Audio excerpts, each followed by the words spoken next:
வணக்கம். ஆஸ்ட்ரோவேலின் நல்ல நேரம் நிகழ்ச்சியின் சார்பாக அத்துணை சப்ஸ்கிரைபர்களையும் எல்லா அன்பு உள்ளங்களையும் எனது நண்பர்களையும் வருக வருக என வரவேற்பதில் பெருமகிழ்ச்சி கொள்கிறேன். எப்பவும் போல இறை வணக்கத்தை கூறி இந்த வீடியோ தொடங்குவோம். வக்ரதுண்ட மகாகாய சூரியகோடி சமப்பிரபக ஹவிக்னம் குருமே தேவ சர்வகாரியேஷு சர்வதா. தென்னாட்டுடைய சிவனே போற்றி, என் நாட்டவர்க்கும் இறைவா போற்றி. அன்பர்களே, நண்பர்களே, இன்னைக்கு புதியதொரு பொழுதுல உங்களை எல்லாம் சந்திப்பதில் மிக்க மகிழ்ச்சி கொள்கிறேன். என்னுடைய வீடியோஸை தொடர்ந்து ஃபாலோ பண்ணிட்டு வர, எல்லா சேனல்களையும் ஃபாலோ பண்ணிட்டு வர அத்தனை அன்பர்களுக்கும் நண்பர்களுக்கும் கோடான கோடி நன்றியை தெரிவித்துக் கொண்டு இன்னைக்கு நம்ம பேச போகிறது ஒரு புதிய ஸ்பெஷலான ஒரு தலைப்பு. அதாவது சிம்மராசி. சமீப காலகட்டங்களில் சிம்மராசி அன்பர்கள் பெரிதளவில் இந்த சேனலையும் என்னுடைய வார்த்தைகளையும் ஃபாலோ பண்ணிட்டு வர பட்சத்தில் சிம்மராசிக்கென்று பல புதிய படைப்புகளை தர விரும்புகிறோம். அந்த வரிசையில் இன்னைக்கு நம்ம பேச போகிறது சூப்பர் எக்ஸ்க்ளூசிவான ஒரு டாபிக். அதாவது கிட்டத்தட்ட 39 ஆண்டுகளுக்கு பிறகு ராஜாதி ராஜயோகம் பெறும் சிம்மராசி. இதுக்கு என்ன காரணம் அப்படிங்கிறத பற்றிலாம் விவரமாக பேசுவோம். இந்த வீடியோவை முழுசாக பாருங்க. இந்த வீடியோ உங்கள் வாழ்வை மாற்றியமைக்கும் என்பதில் எல்லளவும் சந்தேகம் தேவையில்லை. கண்டிப்பாக உங்களுக்கு நல்ல வழியை சொல்லித்தரும், இந்த உங்கள் பாதையை மாற்றித்தரும், முன்னேற்றத்தை கொடுக்கும் இந்த வீடியோ. இந்த காணொலியை முழுசாக பாருங்கள். உங்களோட ஃப்ரெண்ட்ஸ், ஃபேமிலிஸ் அண்ட் ரிலேட்டிவ்ஸ்க்கு ஷேர் பண்ணுங்கள். இந்த வீடியோ உங்களுக்கு பிடிச்சிருந்துன்னு சொன்னால் லைக் பண்ணி கமெண்ட் பண்ணி தயவுசெய்து சப்ஸ்கிரைப் பண்ணுங்கள்.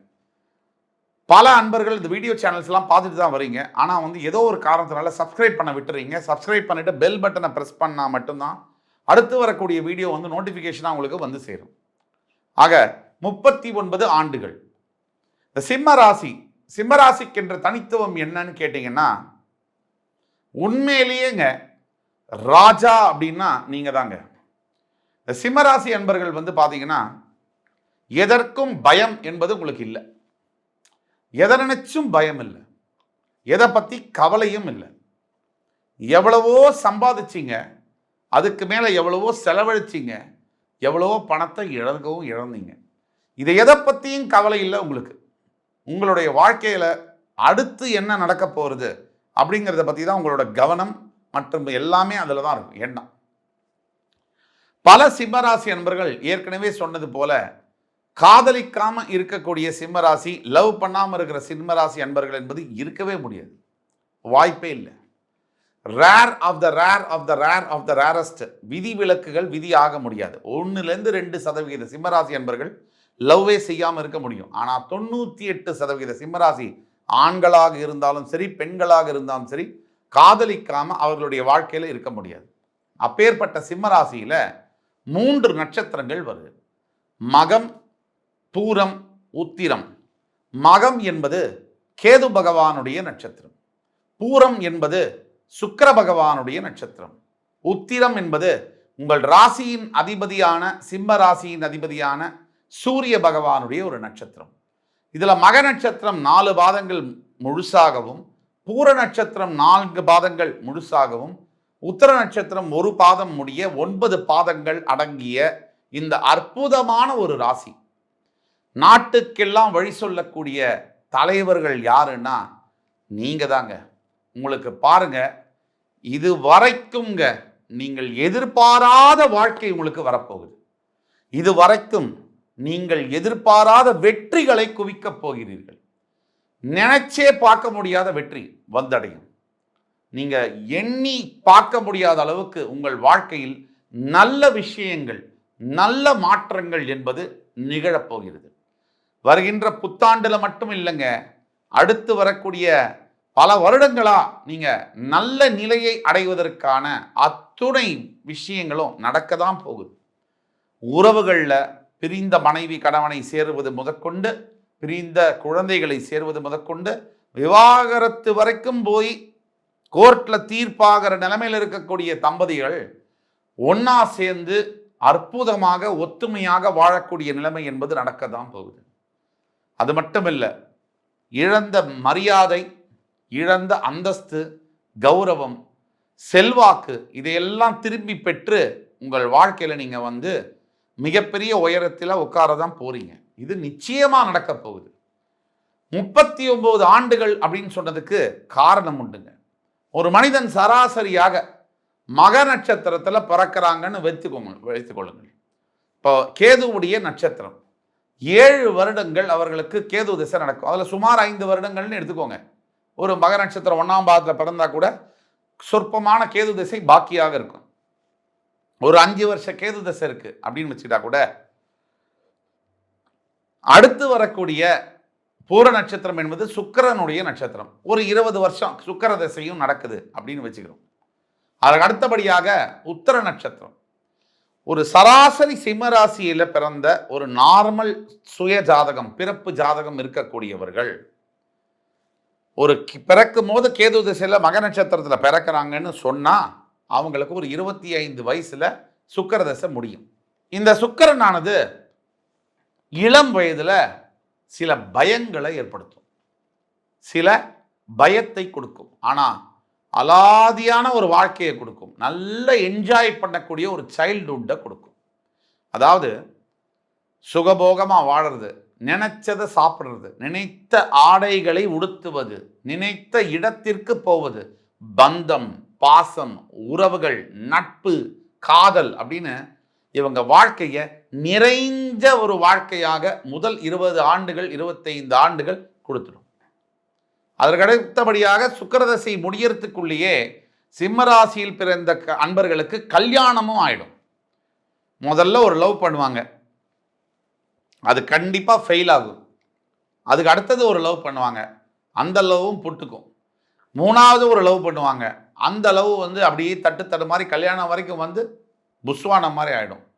4வது ஆட போயா எனக்கு லவ்வும் செட் ஆகலை, ஒரு பொண்ணும் செட் ஆகலைன்னு சொல்லி அப்பா அம்மா சொல்ற ஒரு பிள்ளைய கல்யாணம் பண்ணிக்குவாங்க. அந்த பிள்ளையோட போராட்டம் இருக்கும். அதுக்கு அடுத்தது வரேன். இது சிம்மராசி அன்பர்களுடைய வாழ்க்கையில நிதர்சனமான உண்மை. சிம்மராசியில் பிறந்த 75% பேர் இப்ப நான் சொன்னதுதான் அனுபவிப்பாங்க. 25% பேர் வேறு விதமா அவங்க சுய ஜாதகத்தின் காரணமாக மாற்று பலன்கள் இருக்கலாம். அப்போ சரி, கிளி மாதிரி ஒரு பொண்ணை லவ் பண்ணிட்டு குரங்கு மாதிரி ஒரு பொண்ணை கல்யாணம் பண்ணணும்னு சொன்னா அது சிம்மராசி அன்பர்களுக்கு அமையும். இவங்க லவ் பண்ண பொண்ணு ஒரு சிம்ரன் மாதிரி இருக்காங்கன்னு வச்சுக்கோங்க. இவங்க பார்த்தீங்கன்னா ஒரு அருக்காணி மாதிரி ஒரு பொண்ணை தான் கல்யாணம் பண்ணுவாங்க. அந்த கல்யாணத்தில் மோதி முட்டி தகராறாகி ஏறி இறக்கி அவங்க நினச்சிக்குவாங்க. நீங்களே நினச்சிக்குவீங்க. சிம்மராசி அன்பர்கள் பழைய ஞாபகங்கள், அந்த பொண்ணை இப்படிலாம் லவ் பண்ணோம், எவ்வளோ அழகாக இருந்தது வாழ்க்கை, இப்போ கல்யாணம் பண்ணி அவஸ்தப்படுறமே அப்படின்னு நினைக்கக்கூடிய சிம்மராசி அன்பர்கள் பல பேர் இருப்பாங்க. இதுக்கெல்லாம் காரணம் இருக்குது. இதுக்கு என்ன சொல்யூஷன்ங்கிறத பற்றி கடைசியில் நான் சொல்கிறேன். முழுசாக வீடியோவை பாருங்கள். அப்போ 25 ஆண்டுகள் சுக்கிரதசை முடிகிற வரைக்கும் சராசரியாக எந்த பெரிய அளவில் டெவலப்மெண்ட்டும் இல்லாமல் போய்கொண்டிருந்த ஒரு சிம்மராசியான வாழ்க்கை சூரிய தசை ஒரு அளவுக்கு ஜாதகத்தில் சூரியன் நல்லா இருக்கிற நிலைமையில் சூரிய தசை ஆரம்பிச்சதுன்னு சொன்னால் இவங்க வாழ்க்கை டேக் ஆஃப் ஆகிடும். திடீர்னு இளம் வயசுலேயே பதவி, பணம், பங்களா, காரு, அந்தஸ்து, செல்வாக்குன்னு ஒரு மின்னல் வேகத்தில் இதெல்லாம் நடக்கும். ஒரு 26, 27, 28 வயசுக்குள்ளேயும் பார்த்தீங்கனாலே நல்ல பதவியில் நல்ல பொருள் சம்பாதிச்சு ஒரு 24 வயசு வரைக்கும் பிரயோஜனமே இல்லை, இவர் உருப்படவே மாட்டார் அப்படின்னு தண்ணியை தெளிச்ச விட்ட கேஸ் எல்லாம் சிம்மராசியில் பார்த்தீங்கன்னா 27, 28 வயசில் அப்படி நிற்பாங்க. வளர்ந்து பயப்படுவாங்க கூட இருக்கிறவங்கெல்லாம். என்னையா நேற்று வரைக்கும் தெருவில் சுற்றிட்டு இருந்த பையன் இன்னைக்கு தெருவே அவன்தாங்கிறான், அந்த மாதிரி மாறிடுச்சு அப்படின்னு ஆச்சரியப்பட வைக்கக்கூடிய தன்மை என்பது சிம்மராசி அன்பர்களுக்கு உண்டு. இதில் பெண் சிம்மராசி அன்பர்கள் இன்னுமே அதிகம். ஒரு போட்டி, ஒரு ஒரு ஒரு ஒரு விதமான சேலஞ்ச் அப்படின்னு வந்துருச்சுன்னு சொன்னாலே பெண் சிம்மராசி அன்பர்கள் அடித்து துவைச்சிட்டு வருவாங்க. அது ஆணாக இருக்கட்டும் யாராக இருக்கட்டும், காலு கடியில் போட்டு மிக்சி மாதிரி அரைச்சிட்டு அடுத்த மேலே ஏறி போயிட்டே இருப்பாங்க. இது சிம்மராசியுடைய குணாதிசயம். ஏன்னா உண்மையிலேயே நீங்கள் அரசன் ஆளும் தன்மை என்றால் அது நீங்கள் தாங்க, சிம்மராசி நேர்கள் தான். அப்போ சிம்மராசி அன்பர்களுக்கு ஒரு 25 வயசு வரைக்கும் ஆரம்பிக்கிற இந்த சூரிய தசை ஒரு 6-7 வருஷம் சூரிய தசை, இந்த சூரிய திசை என்பது வாழ்க்கையை ஸ்டெபிலைஸ் பண்ணும். ஆனால் சூரிய திசையில் தான் பல சிம்மராசி அன்பர்களுக்கு சிறு வயதிலேயே உடல் நோய்வாய்ப்பட்டு இருக்கக்கூடிய பெரிய டிசீஸோ இல்லை பெரிய உடல் அளவில் பிரச்சனைகளை கொடுக்கக்கூடிய நிலைமையும் வரக்கூடிய வாய்ப்புகள் அதிகமாக உண்டு. அப்படி பார்த்தோம்னா கிட்டத்தட்ட இந்த சூரிய தசை முடிஞ்சு சந்திர தசை ஆரம்பிக்கும். இந்த வேலையிலேயே இருப்பாங்க. அப்படியே முன்னேறாமல் அந்த 10 வருஷம் அப்படி இப்படியே ஊர் சுற்றிட்டு வேலையிலே டிரான்ஸ்ஃபர் ஆகிட்டு இருப்பாங்க. ஆனால் 39 ஆண்டுகள், கிட்டத்தட்ட 39 ஆண்டுகளுக்கு கழித்து செவ்வாய் திசை என்பது இந்த சிம்மராசி என்பவர்களுக்கு ஓரளவுக்கு உங்களுடைய பிறப்பு ஜாதகத்தில் செவ்வாய் யோகம் பெற்று இருக்கக்கூடிய நிலையில் உங்கள் வாழ்வை திருப்பி போடக்கூடிய அந்த 7 வருடங்கள், த கோல்டன் பீரியட், ராஜ கிரகமான செவ்வாய் பகவான் கொடுக்கக்கூடிய வாழ்க்கை, பணம், பேர், புகழ், அந்தஸ்து, வாய்ப்பு, ராஜ மரியாதை, ரெட் கார்பெட் வெல்கம், ரோட்லேயே பக்கத்து வீட்லேயே இவர் யாருன்னு தெரியாத ஒருத்தரை உலக புகழ் பெற வைக்கக்கூடிய அளவுக்கு வாழ்க்கை மாறும்னு சொன்னால், மிக பெரிய மனிதர்களுடைய நட்பு தொடர்பு இதெல்லாம் வரும்னு சொன்னால், அந்த செவ்வாய் மட்டும் உங்கள் சுய ஜாதகத்தில்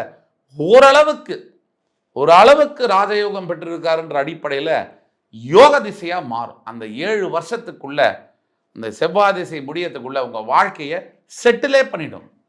பங்களா, வீடு, சொத்து, காரு, நகை, பணம், ஃபேம், பாப்புலாரிட்டின்னு உங்களை ஒரு இடத்துல கொண்டு போய் உட்கார வச்சுட்டு தான் அந்த செவ்வாய் அடுத்தது நகர்வர்.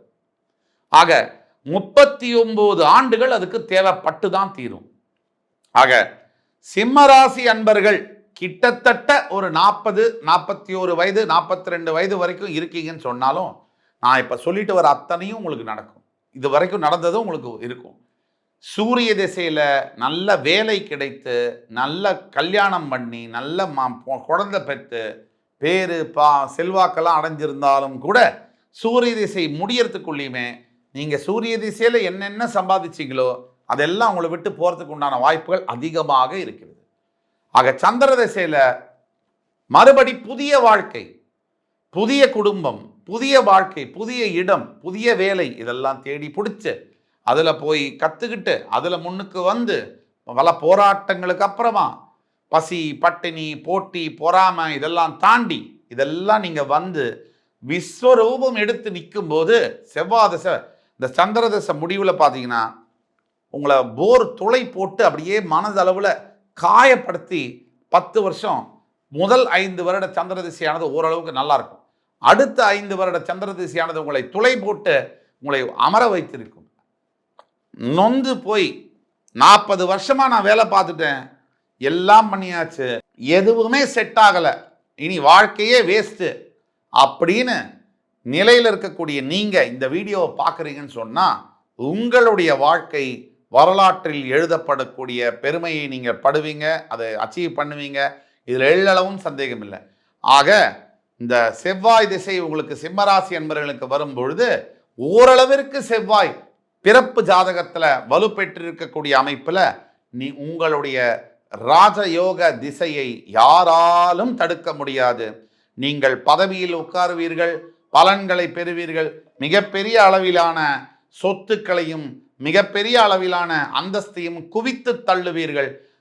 உண்மையா சொல்றேன், வரக்கூடிய ஆண்டுகள் சிம்மராசி அன்பர்களுக்கு நினைச்சதை நடக்கிற மாதிரி இருக்கு. ஏதாவது எதை நினைச்சாலும் நடக்கும்.